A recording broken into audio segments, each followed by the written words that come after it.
can hear this, if you're out there somewhere, then at least there's someone left to listen. Someone still breathing, still surviving. Maybe it's just you. Maybe it's just me. But as long as this signal is alive, we are not alone. Not yet. The war started before anyone could understand what was happening. One moment, the world was teetering on the edge. The usual threats, the usual political posturing. The next, sirens. I don't know who fired first. Maybe it doesn't matter anymore. A single decision, a push of a button, and the world unraveled in minutes. The first wave came fast. Missiles cut across the sky like falling stars. Except these weren't the kind you wished upon. The explosions weren't distant booms in the background of a newscast. They were real.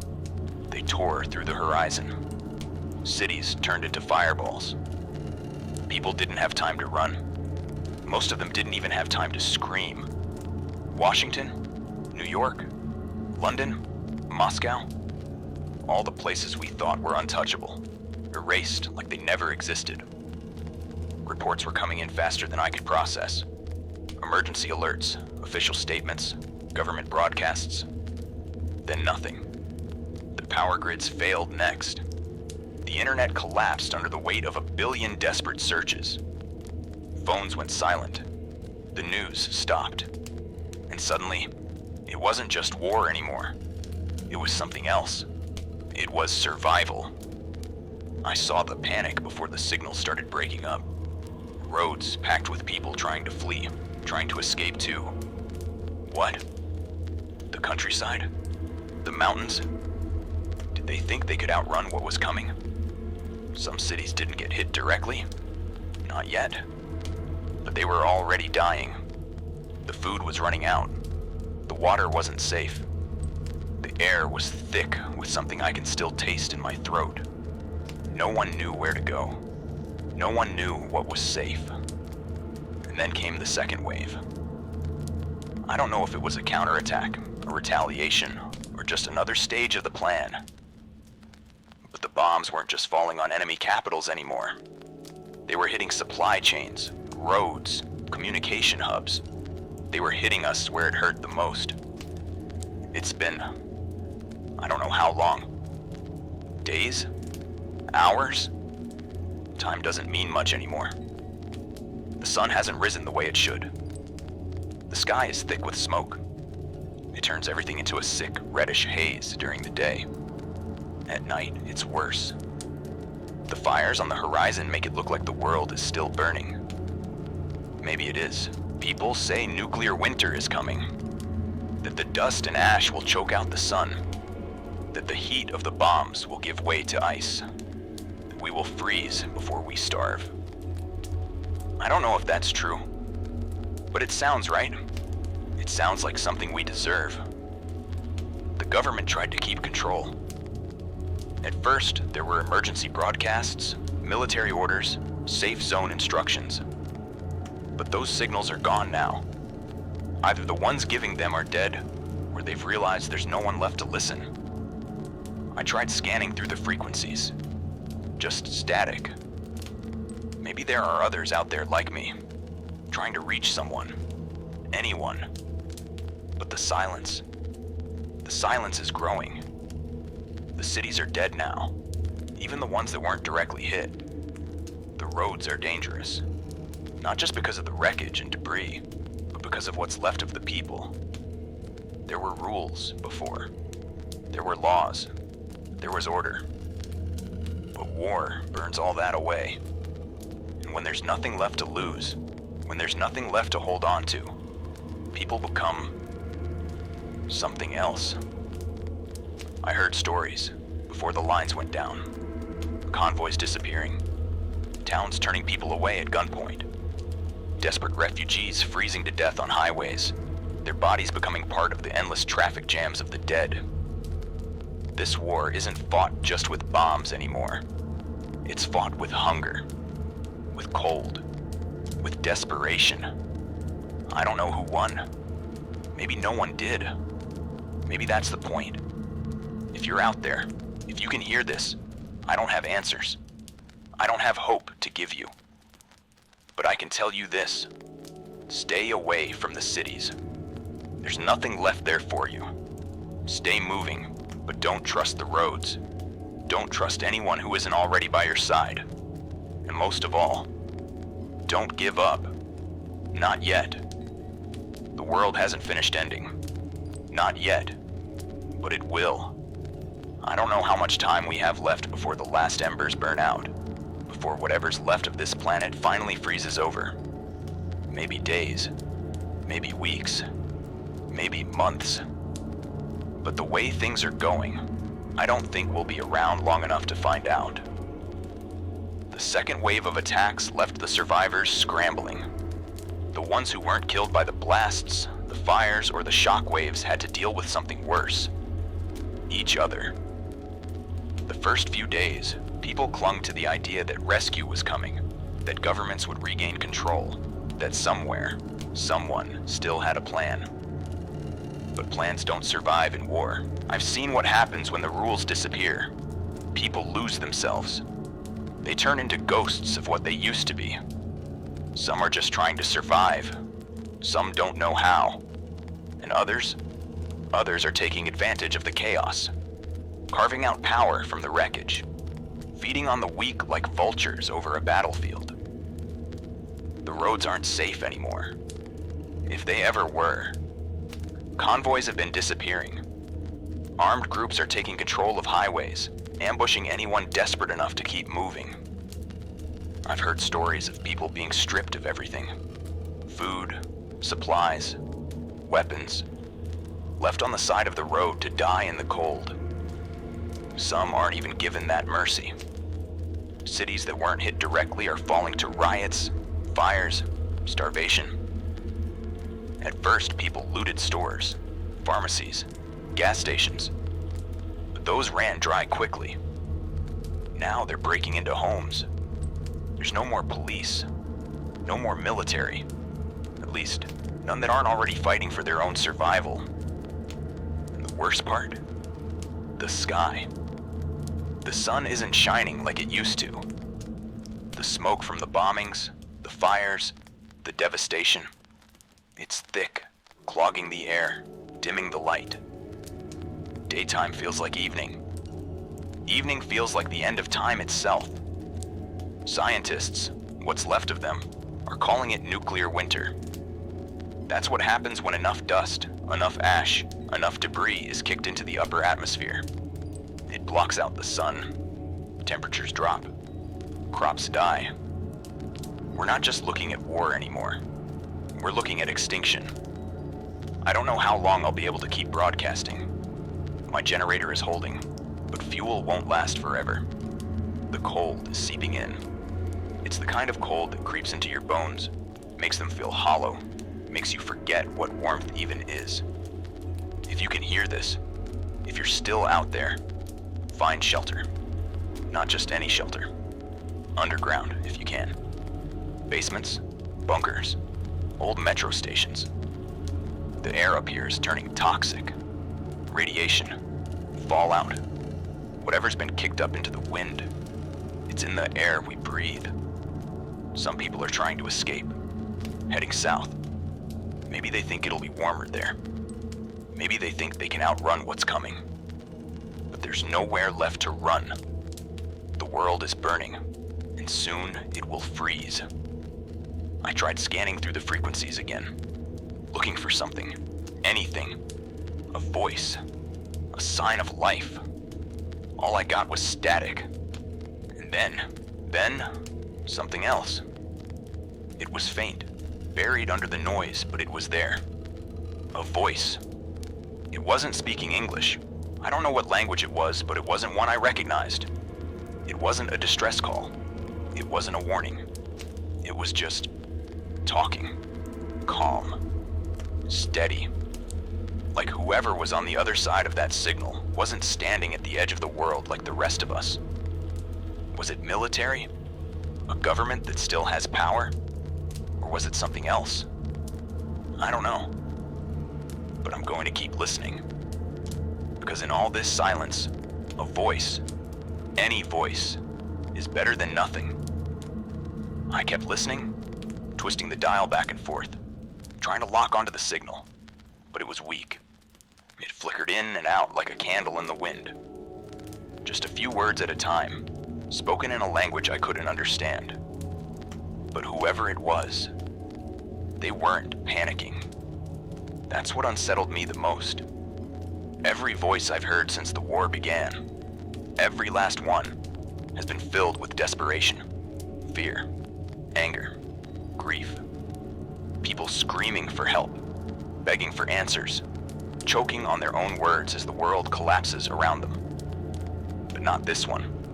It was calm, steady, like they weren't here, watching the cities burn and the sky grow darker, like they weren't a part of this war at all. I don't know who they are. I don't know where they are. But I know this much. If someone, somewhere, still has enough control to broadcast a signal like that, then maybe this war isn't over. Maybe it's just beginning. I lost the signal after a few minutes. Just static again. That was hours ago. Maybe longer.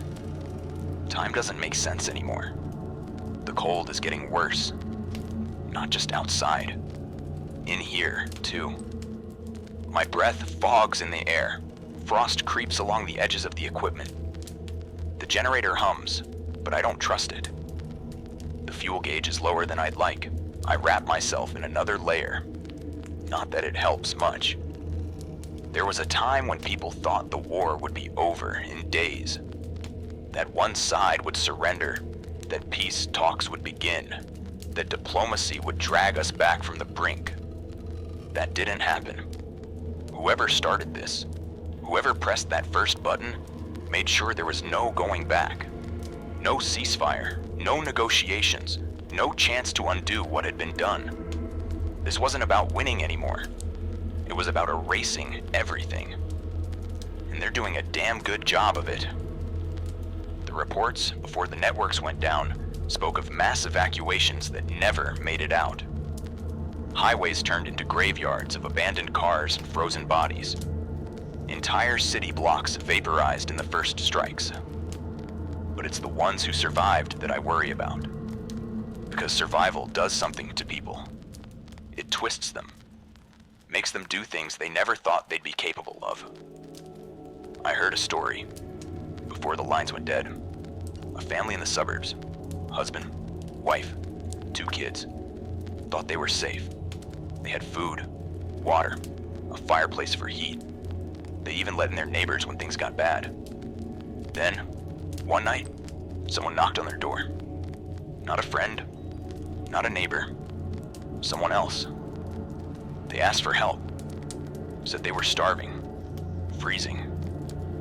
The husband told them they couldn't spare anything, that they barely had enough for themselves. The next morning, the windows were smashed, the doors kicked in. The family never made it out. And whoever came looking for food, they didn't leave empty-handed. This is what we've become. It's not about nations anymore. Not about politics, not about armies. It's just us, the ones who are left. And the only thing that matters now is who survives the longest. I keep waiting for another voice to break through the static. Something. Anything. But there's only silence.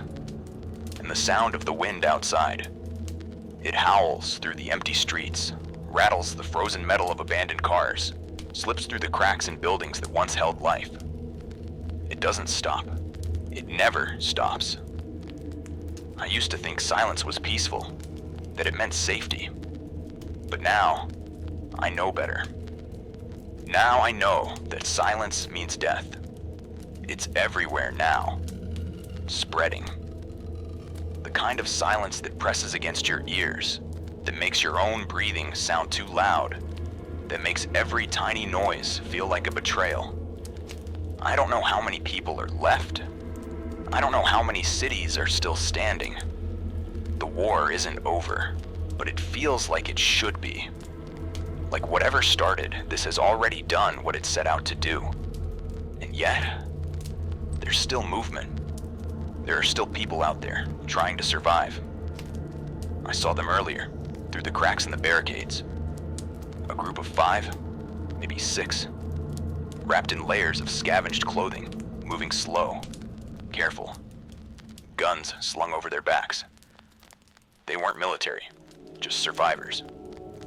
They didn't see me, or if they did, they pretended not to, I'll say. That's how it is now. No greetings, no introductions, no helping hands, just eyes darting across frozen streets, scanning for threats, calculating risks. Trust is dead. And without trust, we're not much more than animals. I watched them disappear into the ruins.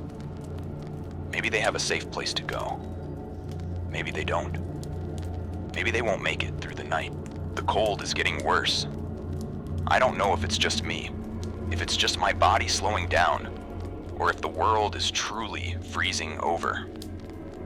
The sun hasn't broken through the smoke for days. The snow falls in slow, lazy spirals, covering everything, suffocating what little warmth is left. I've been rationing fuel. I turn the generator off when I can, let the darkness take the room for a while. But even with these precautions, I know the power won't last forever. And when it's gone, well, I'll just be another voice lost to the static. The last message I heard before the networks collapsed was a military broadcast. Short, clipped, no emotion, just cold, hard facts. If you can hear this, seek shelter. Avoid populated areas. Do not engage. That was it. No promises of rescue. No assurances that help was coming. Just warnings. I don't think there's a government anymore. If there is, it's buried somewhere deep underground, where the fires and radiation can't reach them. The rest of us, we were left to fend for ourselves. Someone once told me that humanity would never destroy itself completely. That no matter how bad things got, some part of us would endure. But I wonder, what's the point of enduring if this is all that's left? If there's nothing to rebuild? If we've already burned away everything worth saving? I used to believe in hope. I don't know if I do anymore. But I'm still here, still breathing, still talking. Because as long as my voice is out there, as long as this signal is still reaching someone, somewhere, maybe that's enough. Maybe, for now, that's all that matters. The world outside isn't the same world I used to know. I think about that a lot. How quickly everything changed. How one day, we were all arguing about politics, about gas prices, about the little inconveniences of life, and the next, none of it mattered. Now the only thing that matters is staying alive. And even that is starting to feel like an uphill battle. The sky is darker than it was yesterday. It keeps getting darker, as if the war didn't just kill cities, but the very light itself. The smoke, the ash, the debris. It's all rising, clogging the atmosphere, turning the days into something unnatural. And the nights feel endless. Not just because of the cold, but because of what lurks in the silence. People used to talk about the end of the world like it was a moment, a single event, a flash of light, a final explosion, a clean break. But it's not. It's a slow unraveling, piece by piece. The cities didn't collapse all at once. First, the power went out. Then the water stopped running. Then the stores ran empty. Then people started turning on each other. Now, there are no more stores. No more deliveries. No more shipments of food. No more supply chains. No more government aid. Just ruins and shadows. Just the ones who were lucky enough, or ruthless enough, to survive. I haven't seen the group from earlier. The ones moving through the wreckage. Maybe they found shelter. Maybe they found trouble. Or maybe they just disappeared. That's been happening more and more. People vanish. They go looking for food, for supplies, for anything that might give them one more day. And then they don't come back. I used to think it was the cold. That maybe they froze to death in some alleyway, curled up beneath a collapsed bridge, bodies buried beneath fresh snowfall. But then I started hearing the stories. Stories about the ones who are still out there. The ones who aren't just trying to survive, but are hunting. Some of them used to be soldiers. Some were just people, ordinary people, before the war twisted them into something else. Now they roam the ruins, armed to the teeth, taking whatever they can from whoever they can. They don't just want supplies, they want control. And in a world like this, where law and order are nothing but ghosts, the ones with the most firepower make the rules.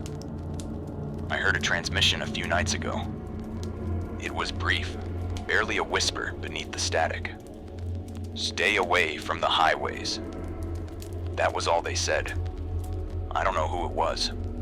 I don't know if they were warning me, or if they were already too far gone to save themselves. But I took their advice. The highways are death traps now. The first few days after the war started, people tried to flee. They packed up their cars, their trucks, their trailers, and took off, hoping to outrun the destruction. Most of them never made it past the first wave of bombings. The roads are still clogged with the remains of their escape attempts. Burned out shells of vehicles. Skeletons of people who thought there was somewhere safe to go. Now, the highways belong to the ones who survived. And not all of them have good intentions. If you're listening, if you can hear me, don't go to the highways. Stay off the main roads. Keep moving, but stay unseen. And whatever you do, don't trust the ones who are still smiling. Because in a world like this, anyone who's still smiling isn't human anymore. That's what the stories say. I don't know if it's just paranoia, just the way fear rewires the mind, but I keep hearing the same warnings over and over again. Don't go near the highways. Don't follow voices calling for help. And if you see someone smiling, turn around and walk the other way. I don't know what that means. But I know what people do when they're desperate. I know what survival turns us into. The roads are getting worse. The snow is piling up, thicker than before. The cold doesn't feel natural anymore. It's the kind that sinks into your bones, that clings to your skin even when you're inside. Nuclear winter. That's what they're calling it. It's not just a theory anymore. It's real. The sky hasn't cleared since the first strikes. The ash and smoke keep rising, blocking the sun, suffocating what little warmth we had left. The days are dim. The nights stretch longer. And the temperature keeps dropping. I heard once that after a nuclear war, the heat from the explosions is enough to ignite massive fires, to send towers of dust and soot into the upper atmosphere. It lingers there, spreading, turning the whole planet into a cold, starless void. I think we're already there. The air feels thinner, harder to breathe, like something is pressing down on us, squeezing the oxygen out of the sky. Maybe it's just my imagination. Maybe I'm just tired. Or maybe we're running out of time. There used to be more voices on the airwaves. Other survivors, other broadcasters trying to hold on, trying to keep the lines of communication open. But one by one, they've gone silent. At first, it was just a few. Then entire frequencies disappeared. Now, most of what's left is static. I keep telling myself that maybe they just lost power, that maybe their transmitters went down. But I know better. I know what silence means. And the silence is spreading. There are rumors about places that still have power. Places where the government is still in control. Underground bunkers, hidden facilities. Places where the war never touched. But no one knows where they are. And if they do, they're not sharing. I don't blame them. Food is running out. Water is getting harder to find. And in the cold, in the hunger, in the darkness, people are changing. It's not just about staying alive anymore. It's about who you have to become to do it. There's no room for kindness, no room for hesitation. You either take what you need, or you die. That's what I keep telling myself. But if that's true, then what's the point of surviving at all? I don't have answers. I don't have hope. But I still have this station, this voice. As long as I'm still here, as long as I'm still talking, the world isn't completely silent. Not yet. Not yet. But it's getting there. I heard something earlier. Something close. Not just the wind howling through the frozen ruins. Not just the slow, steady groan of ice creeping into the bones of the city. Something else. Footsteps. They were faint, but they were there, crunching through the frozen slush just outside. Not hurried, not panicked. Steady. Deliberate. I killed the generator, let the room plunge into darkness, held my breath, waited.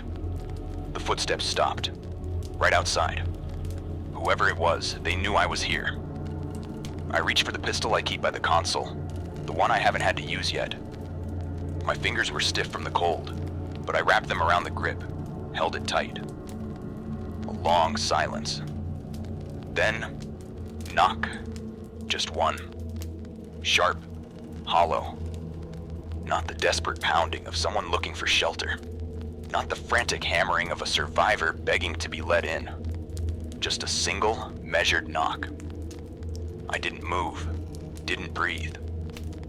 The radio was still running, but I kept my voice low, just in case. There was another knock, lighter this time, almost playful. I swallowed hard, my pulse hammering against my ribs. This wasn't a survivor. Survivors don't play games. I stayed still, waited. Another knock, then another, and then footsteps again. But this time, moving away, fading into the distance, swallowed by the wind. I kept the lights off for a long time after that. Long enough for my fingers to go numb around the gun. Long enough for the cold to settle into my bones. I don't know who they were. I don't want to know. But I can still hear their footsteps echoing in my head. The highways aren't the only things that aren't safe anymore. I tried scanning the frequencies again, looking for something. Anything. Static. Silence. The same empty air stretching across what's left of the world. Then, a voice, faint, crackling with distortion, buried beneath layers of interference, but real. Northwest.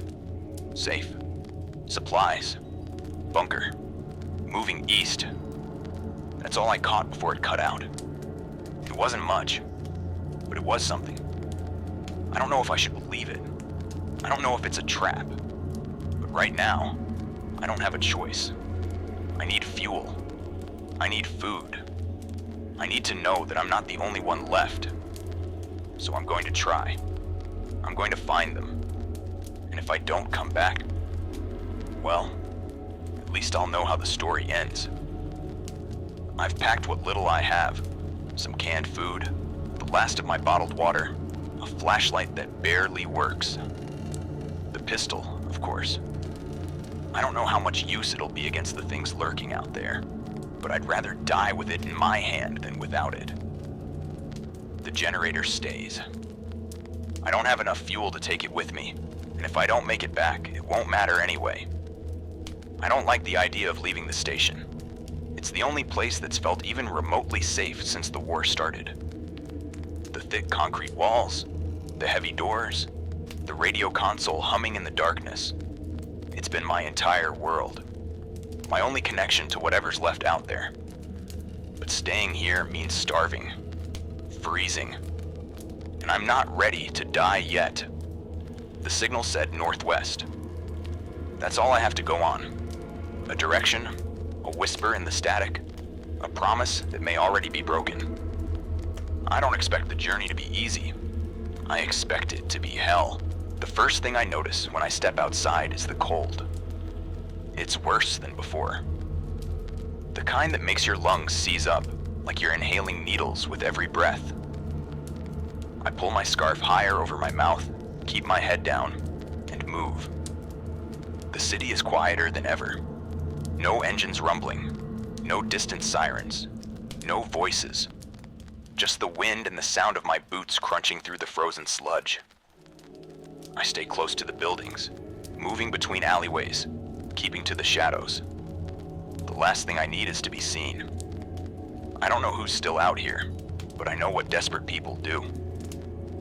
I pass by a wrecked convenience store.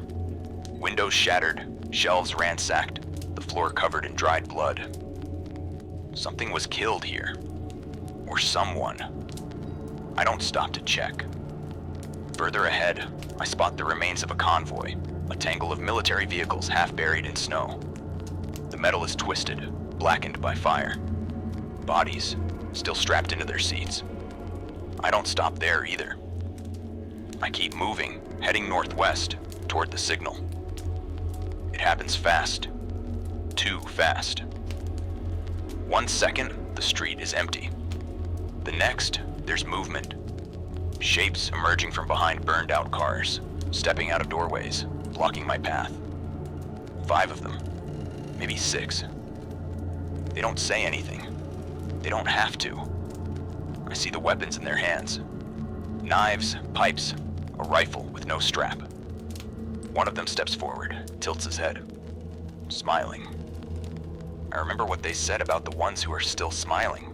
I take a step back. Another shape moves behind me. They've already boxed me in. Trapped. The leader, at least I think he's the leader, gestures toward my bag. Drop it. His voice is raw, scraped down to something feral. I don't move. Drop it, he says again. Or we take it off you. I tighten my grip on the pistol.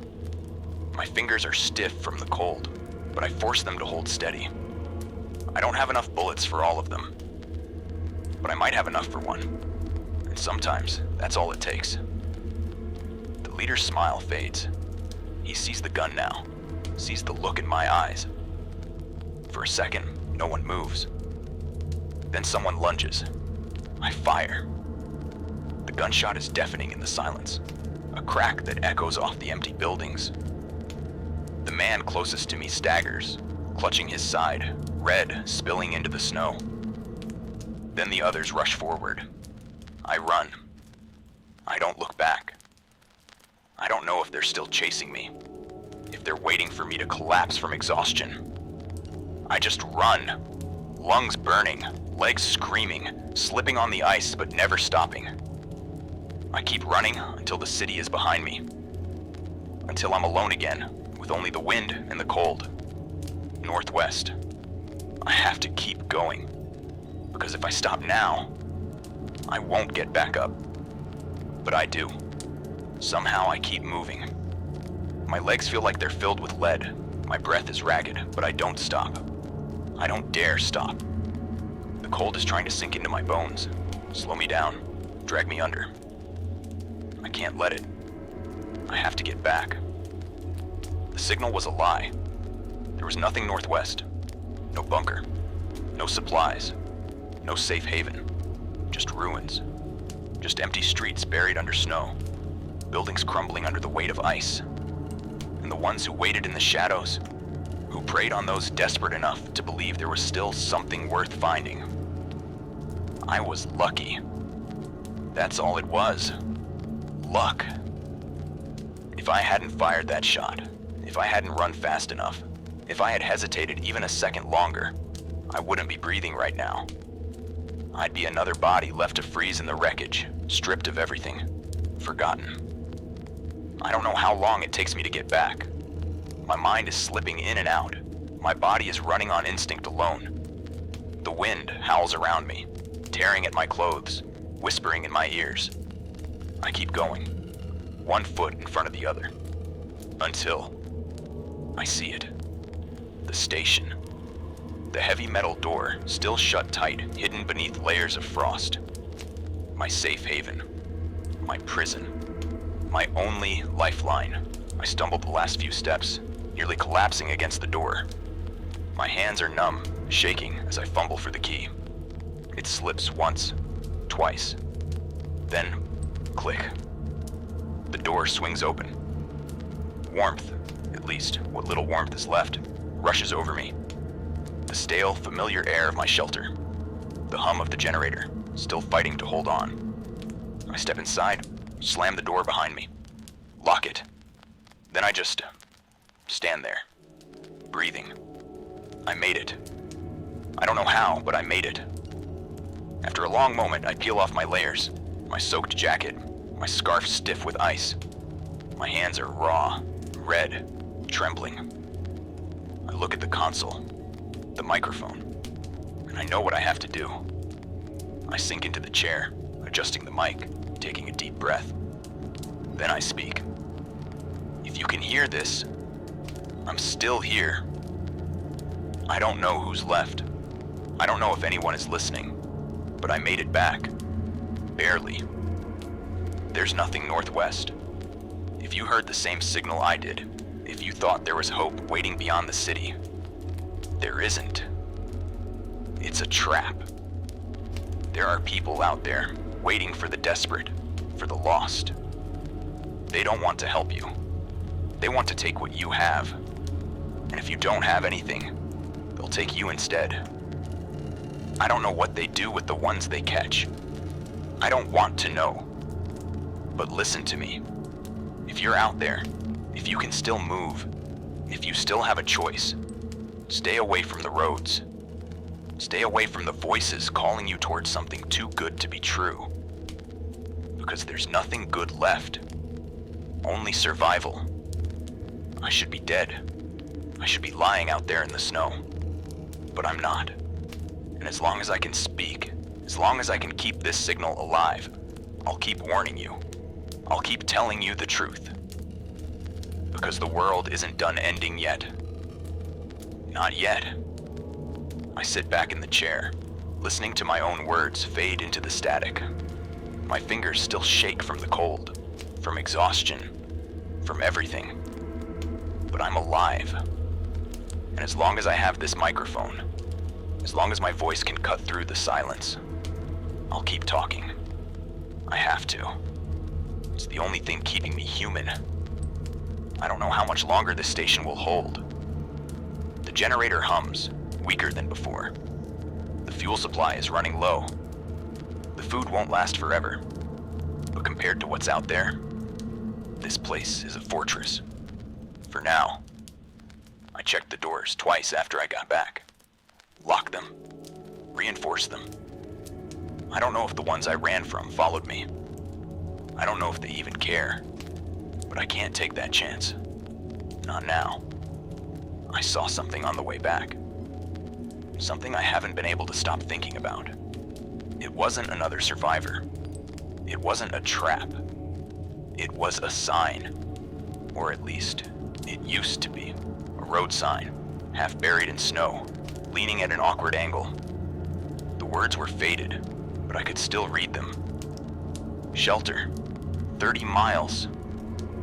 The arrow pointed west, not northwest. Not toward the lie I almost died chasing. Something else. Something real? Or just another dead end? I don't know. But it's there. 30 miles. A long way to go in a world like this. I don't have enough supplies for a trip like that. Not yet.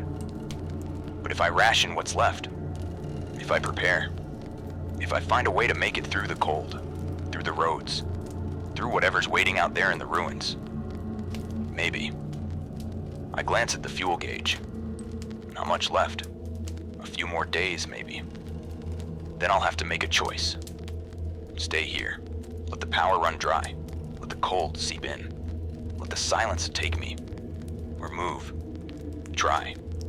30 miles. I say it out loud. Just to hear the words. Just to make it real. 30 miles. Doesn't sound so bad when I say it like that. But I know better. I know that every mile in this world is a battle. Every step is a risk. But I'm still breathing. And as long as I'm breathing, I'm not done fighting. Not yet. But soon. The station hums around me. The generator's low, steady drone filling the silence. It's weaker than before. I can hear it, feel it in the way the lights flicker, the way the warmth barely reaches beyond my fingers. A few more days, maybe less. Then the power dies. Then the cold takes over. I rub my hands together, trying to force the circulation back, trying to remind my body what warmth is supposed to feel like. 30 miles. The words still hang in the air, like a promise I don't know if I can keep. 30 miles to what? A real shelter? A place untouched by the war? People who still remember what it means to be human? Or just another graveyard? I lean forward, adjusting the mic. My voice is hoarse, my throat dry, but I keep speaking. If you're still out there, if you can still hear me, there's something west of here. Or at least, there was. A sign. A marker for a shelter. I don't know if it's real. I don't know if it's safe. But it's there. 30 miles. It's a long way. Especially now. Especially in this world. But if you're running out of time, if you're like me, if you're staring at empty shelves and dying power and wondering how much longer you can hold out, maybe it's worth the risk. I exhale, long and slow, watching my breath fog in the air. 30 miles. It might as well be 300. I've barely survived the short supply runs, barely made it back when I went after that fake signal. And now I'm thinking about going farther. The idea should feel impossible. But staying here, waiting for the inevitable, waiting to waste away in the cold, in the dark, that feels worse. I need to be ready.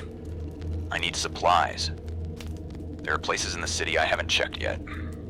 Dangerous places. Places that might already be picked clean. But I don't have a choice. If I'm going to make it 30 miles through the dead land, I need food, water, fuel, weapons. And I need to move fast.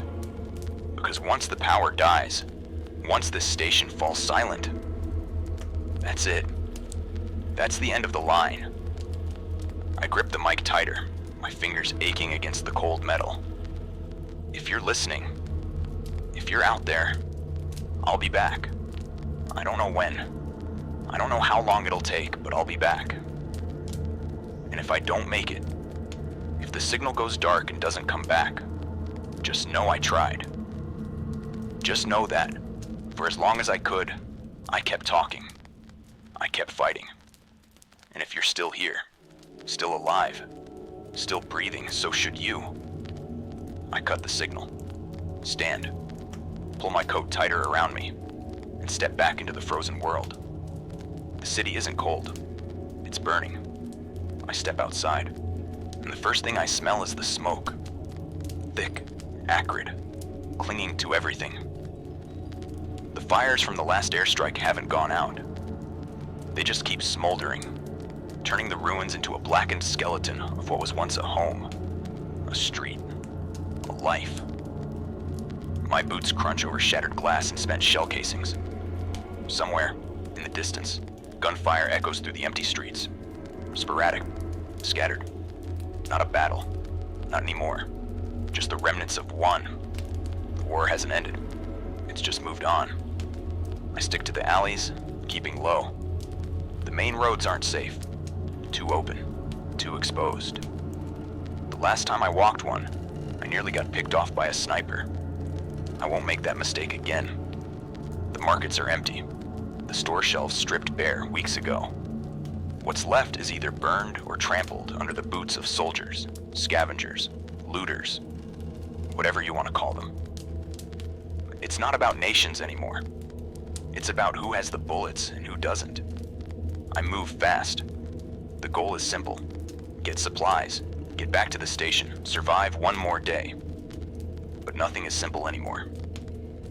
I round a corner and freeze. A soldier. Alone. Rifle slung across his chest, gear caked in dust. He doesn't see me yet.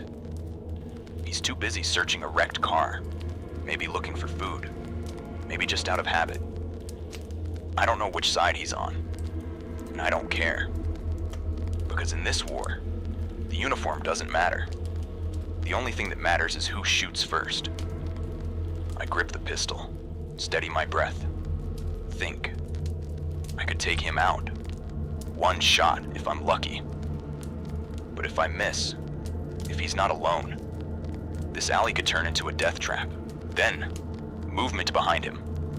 Two more, armed, alert, watching his back. I duck behind a rusted dumpster, heart pounding. They're not just looters, they're hunting. For who? For people like me. The radio station is still standing, still broadcasting, but that won't last forever. If I make it back, if I survive today, the war will still be here tomorrow. And sooner or later, it'll find me. Because this isn't just a battle anymore. It's extermination. I stay low, pressing myself against the cold metal of the dumpster, barely daring to breathe. The soldiers, or whatever they are, keep moving. Their boots crunch over debris, their weapons shifting as they scan the street. They're disciplined. Not like scavengers, not like desperate survivors looking for scraps. They're looking for people. I don't know if they're part of what's left of an army or just another faction carving up the ruins for themselves. But I do know one thing. If they find me, I won't walk away. I grip my pistol tighter, weighing my options. Run, fight, wait. Then something shifts. A voice crackles through the static of one of their radios. Garbled, sharp, but I can make out a few words. Checkpoint secured.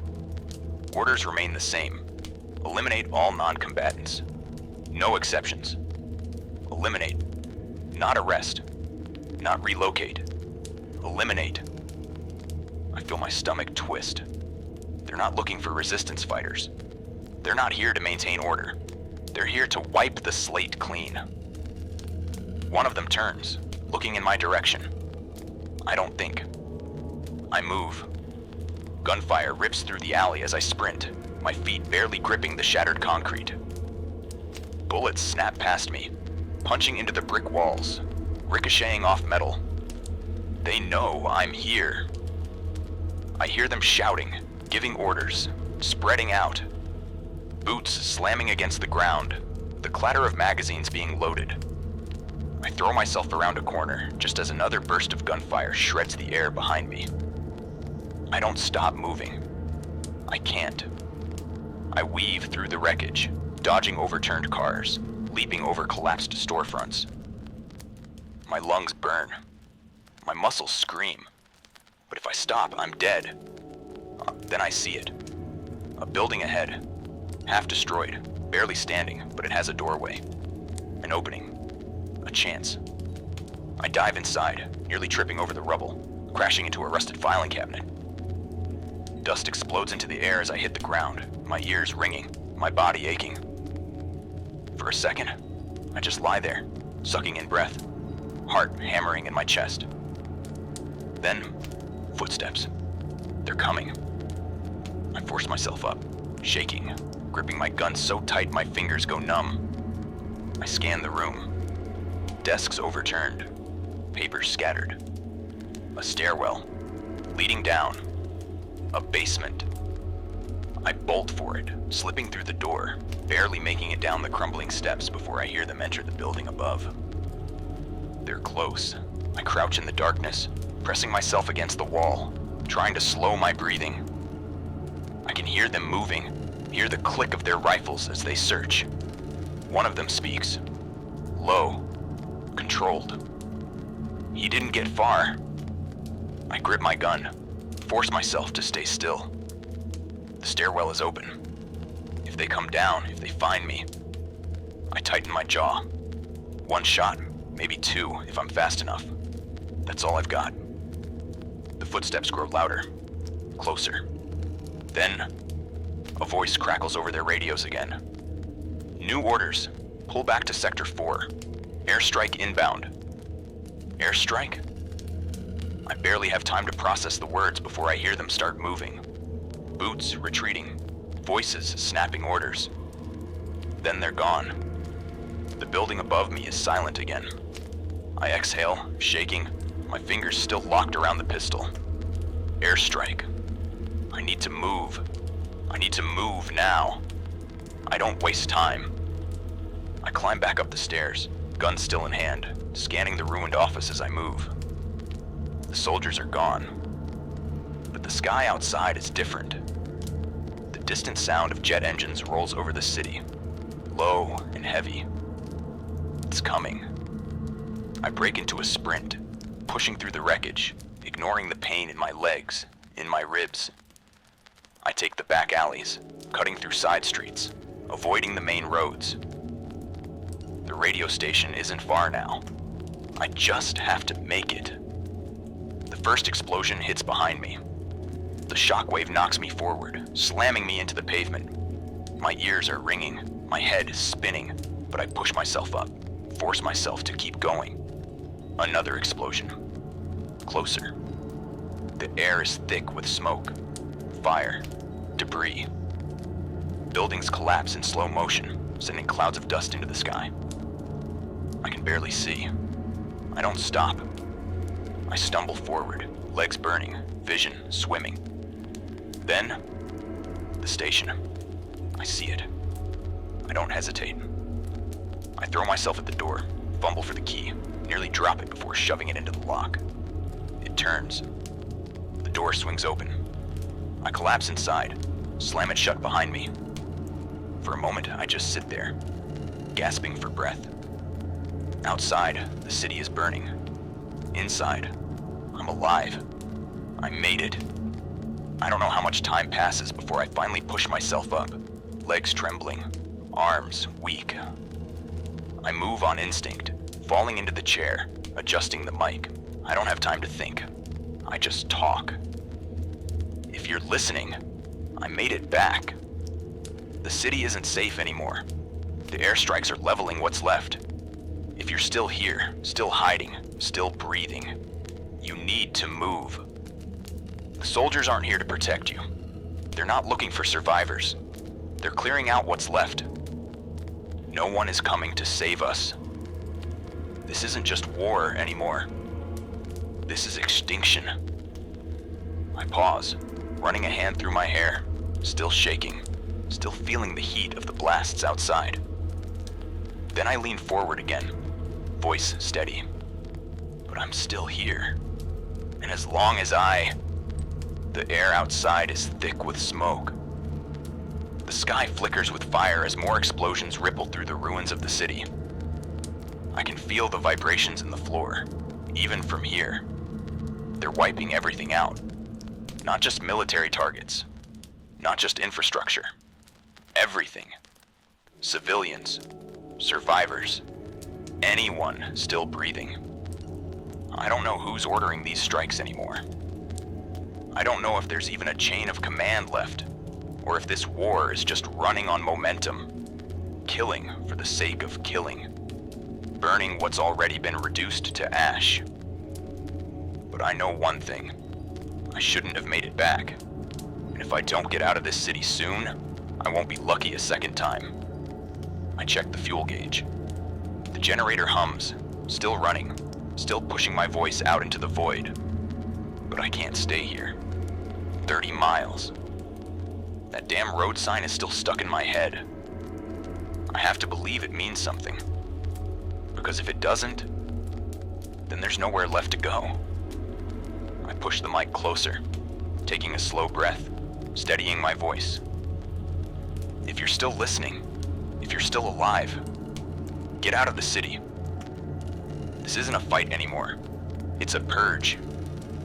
There's no rescue, no safe zones, no help coming. Only fire and death. I glance at the boarded up window, at the distant flashes of light outside.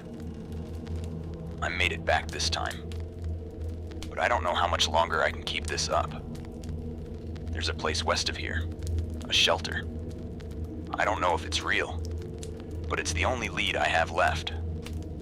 So I'm going to find it. And if I do, if I make it, I'll let you know. Because as long as this signal is still alive, we are still alive. And as long as we're alive, the war isn't over. I exhale, my breath shaky. Then I cut the transmission. Time to move. Except I don't. Because deep down, I know the truth. There's nowhere else to go. That shelter, just another false promise. Another empty road leading to nowhere. Another 30 miles of walking toward death. I made it back.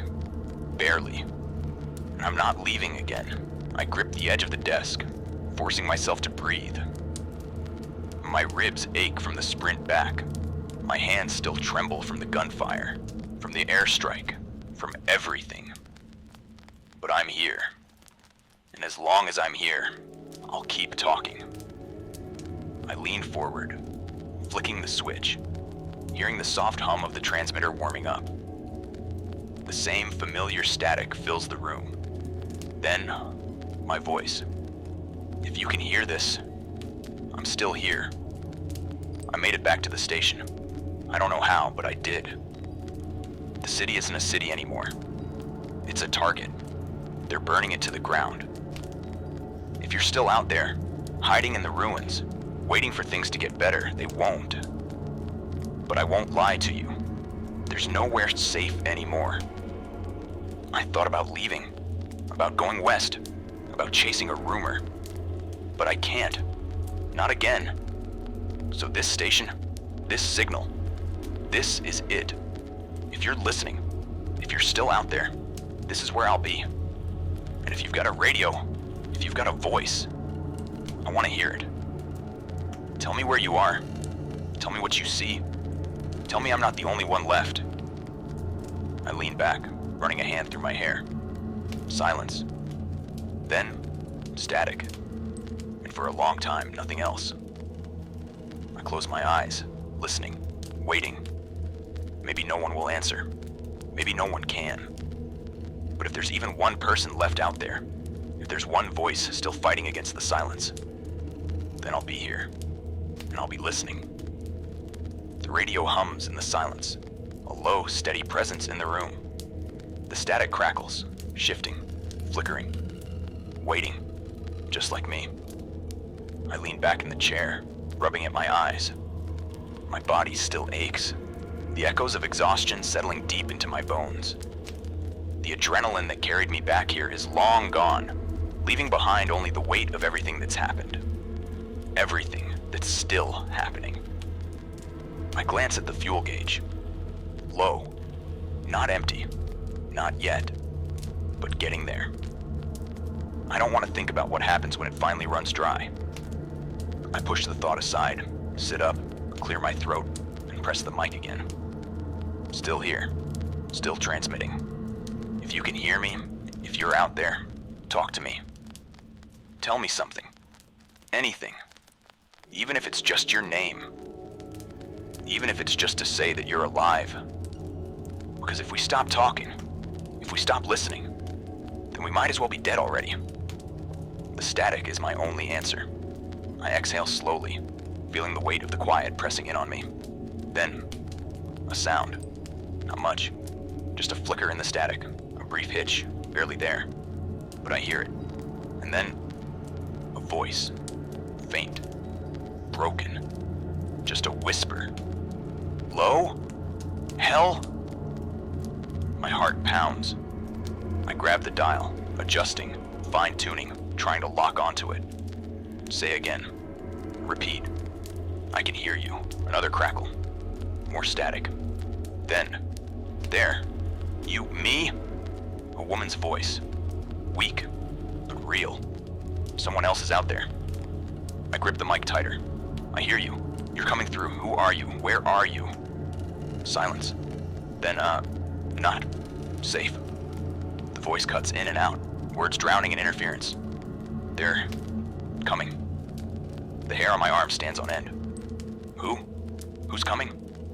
More static. A long, dragging pause. Then just 2 more words. Not soldiers. The signal dies. I sit there, frozen, gripping the mic so hard my knuckles turn white. Not soldiers? I swallow hard, my mind racing. Outside, the city burns. The war rages on. And somewhere out there, something worse is coming. Something even she couldn't name. The static hums in my ears, mocking the silence she left behind. Not soldiers. The words loop in my head, turning over and over like a broken record. Who? What? Who else is out there? I keep the mic pressed tight in my hand, waiting, hoping she'll come back. That the voice will return. That I'll get more than just those 2 words. But nothing comes. Just static. Just silence. I lean back, exhaling slow, forcing myself to think. She was weak, scared.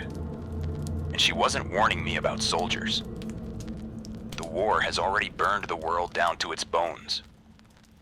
I've seen the bombed out streets, the execution squads, the cities wiped off the map. What could be worse than that? I don't know. And that's what scares me. I keep the station running, but I don't talk. Not yet. I need time to think. I check the doors. Locked. I check the rifle I took from a dead man 3 weeks ago. Loaded. I check the generator. Low, but still running. It's been days since I left the station, and I swore I wouldn't leave again. But if that voice is telling the truth, if something is coming, then sitting here in the dark, waiting to be found. That's suicide. I don't want to move, but I might have to. I lean forward again, adjusting the mic, voice steady despite the cold knot in my stomach. If you're listening, if you heard that last transmission, if you're the one who spoke, come back. I need to know what you meant. Who's coming? What's out there? I let the words hang in the air, waiting. But deep down, I already know the answer. If she doesn't answer, then I'll find out for myself. One way or another. I sit there, waiting. The radio hums, the static hisses, but she doesn't come back. My fingers drum against the desk. I check the dials, adjust the frequency, listen for anything at all. But the signal is dead. I exhale through my nose, slow and steady, trying to ignore the way my pulse is just a little too fast. Not soldiers. That's all she gave me. What the hell does that mean? The war turned the world into a graveyard. The ones still walking through it, they're the monsters. The warlords. The scavengers. The men who don't wear uniforms anymore because the rules don't apply to them. But the way she said it, not soldiers, it felt different. Like she wasn't just talking about mercenaries or killers. Like she was talking about something else. Something worse. I force myself to stand, my joints stiff from sitting too long. I need to move. The station feels smaller than it did an hour ago. Too quiet. I check the doors again. Still locked. I check the rifle. Still loaded. But none of it makes me feel safe. I don't even know what I'm supposed to be afraid of. And that's the problem. The enemy I know, the war, the soldiers, the factions, the gangs, I understand them. They want supplies. They want power. They kill because that's what war does to people. But whatever this is, I don't understand it. And that makes it worse. I sit back down, force myself to focus. Still here. If you're listening, if you're out there, if you're the one who spoke before, come back. I need to know what you meant. Who's coming? What do I need to be ready for? Nothing. Just static. A long, dragging silence. Then, a sound. Not a voice. Something else. A crackle. A faint click. Like someone switching channels. Then, run. The signal dies. I rip off my headset, my breath tight in my chest. Run? Run from what? I stare at the radio, my pulse hammering in my ears. Then outside, a noise. Not gunfire. Not an explosion. Footsteps. Slow. Measured. Close. I grab my rifle. I stand. I wait. And for the first time in a long time, I'm afraid. I stand there, frozen, gripping my rifle so tight my fingers ache. The footsteps outside aren't rushed. Not the heavy boots of soldiers moving in formation. Not the quick, erratic shuffle of desperate scavengers. They're slow, deliberate. Like whoever's out there isn't in a hurry. Like they already know I have nowhere to go. I swallow hard, forcing myself to breathe. My heartbeat is a hammer in my ears, drowning out everything else. I should run. I should hide. But my legs won't move. Instead, I do the only thing I can. I reach for the radio. My fingers tremble as I press the button. My voice low, controlled. If anyone can hear this, I'm not alone. Something is outside. I don't know what it is, but it's not soldiers. I keep the mic open, listening, waiting. The footsteps stop, right outside the door. I don't breathe. I don't blink. The whole world narrows down to the space between me and whatever is on the other side of that door. Then, a sound. A single, sharp knock. Knock. Knock. Slow. Hollow. Not urgent. Not demanding. Just testing. I squeeze the rifle tighter, my throat dry. Who's there? I force out, my voice barely more than a whisper. Silence. Then knock. Knock. Same rhythm. Same patience. Like whoever, whatever is out there is waiting. Or worse. Enjoying this. I take a step back, forcing my breathing to slow. Think. The station is locked. They shouldn't be able to get in. But I know, deep down, that if something wants to get inside badly enough, doors won't stop it. I move toward the desk, never taking my eyes off the door, never lowering my rifle. I press the radio mic again. If you can hear this, I think I've made a mistake. I thought the war was the only thing I had to survive. I was wrong. I swallow hard, my pulse thundering. Whatever's out there. Knock, knock, knock. My breath catches. Then, a voice, but not from the radio. From outside. Low, smooth, too calm. Open the door. I don't move. I don't breathe. I know you're in there, the voice says. You've been talking to yourself for too long. The blood drains from my face. Whoever they are, they've been listening. I tighten my grip on the rifle, my hands slick with sweat. Go away. A long pause. Then, a laugh, software amused. Not human, not entirely. Oh, the voice says. You're not ready yet. That's okay. We have time. The footsteps retreat. Slow, steady. Then, nothing. Silence. I don't move for a long time. I just stand there, heart pounding, staring at the door. Listening. Waiting.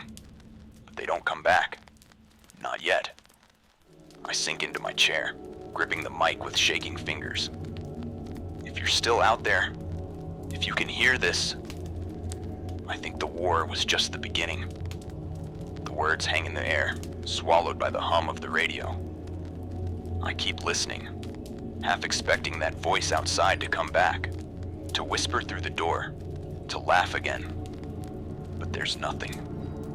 Just silence. And I don't know if that's better or worse. I let out a slow breath, my hand still gripping the rifle, my knuckles white. My body is wired with adrenaline, but I force myself to move, to think, to check the station. The doors are still locked. The windows are still boarded up. Nothing's changed. Except for me. I sit down, pressing my fingers against my temple, trying to steady my thoughts. They were watching me. Listening. How long? Since I got back? Before that? Did I lead them here? Or were they always waiting? A part of me wants to believe it was just some lunatic messing with me. Some survivor who's been out there too long, cracking under the weight of it all. But I don't believe that. Not after hearing that laugh. Not after feeling something else in their voice. Something that didn't belong. I stare at the microphone, hesitating. Do I talk? Do I reach out again? That's what they want, isn't it? They said I'd been talking to myself for too long. Like they know me. Like they've been waiting for me to notice them. I swallow hard, my throat dry. Then before I can stop myself, I press the mic. I don't know who you are. I don't know what you want. But if you come back, I hesitate. What? What the hell am I going to say? That I'll shoot them? That I'll fight? I don't even know if bullets work on something like that. I exhale slowly. If you come back, I'll be waiting. I let go of the mic. My voice sounds stronger than I feel. I don't know if they'll come back tonight, tomorrow, next week. But I know they will. Because this war isn't over. And whatever they are, whatever they want, they aren't done yet. I know they will. Because this war isn't over. And whatever they are, whatever they want, they aren't done yet. I keep the radio running through the night. Not because I expect a response. Not because I expect them to come back. But because silence is worse. The room feels smaller than before. Like the shadows are pressing in from all sides. The station, my sanctuary, my last connection to the world, it doesn't feel safe anymore. Not after tonight. Not after the knock. Not after that voice. I haven't slept. Every creak, every groan of the old building sends a jolt of ice through my spine. I check the doors. I check the rifle. I listen. Always listening. But the world outside is quiet. Too quiet. I don't know how much longer I can stay here. The generator is dying, the fuel barely holding out. The rations are thin. But the thought of leaving, of stepping back into the ruins, into whatever is waiting out there, I can't. Not yet. So I do the only thing I know how to do. I talk. Still here. Still broadcasting. It's been hours since they left. Whoever they were. Whatever they were. I don't know what they wanted. I don't know if they'll come back. But I know they're still out there. Watching. Waiting. I used to think the worst thing out there was the war. The bombings. The soldiers. The gangs picking through the bones of the world. But now I'm not so sure. If you're out there, if you're listening, tell me I'm not losing my mind. Tell me you've heard them too. Tell me I'm not alone. The static hums. The radio whines. But no one speaks. Not this time. I wake up at the console. I don't remember falling asleep. I don't remember closing my eyes. 1 second, I was staring at the radio, waiting for something, anything, to break the silence. The next, my head was on the desk, my body stiff, my breath fogging in the cold air. And the worst part? I don't remember dreaming. Not a single image. Just empty, black void. I rub my eyes, my hands shaking, trying to shake the heavy, sinking weight in my chest. Something feels wrong. I don't know what. Then I hear it. A sound outside. Not footsteps. Not a knock.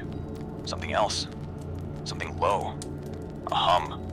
A vibration. Barely there. Too deep to be the wind. Too steady to be a collapsing building.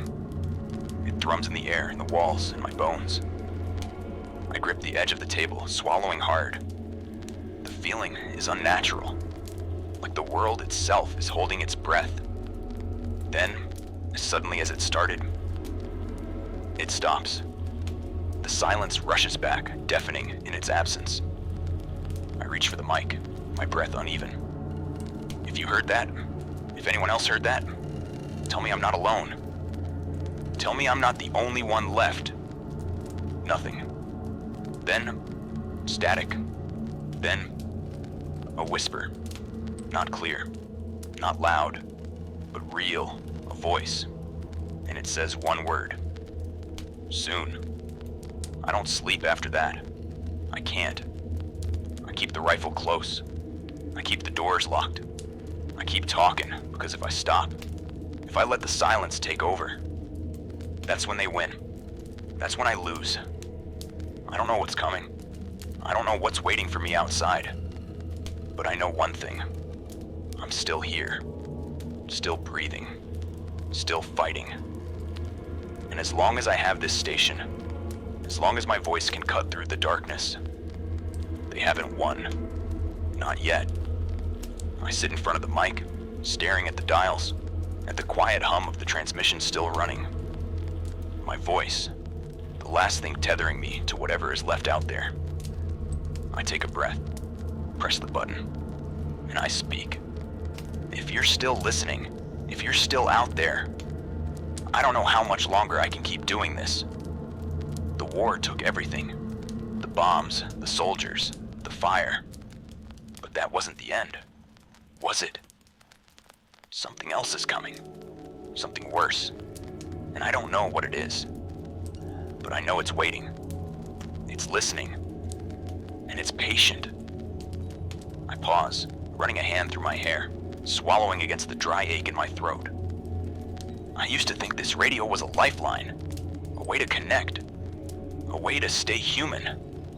But now I don't know if I'm sending out a beacon for the lost, or calling something I shouldn't have. I exhale, glancing toward the door. The air outside feels wrong, heavy, like something is standing just beyond it, waiting for me to stop talking.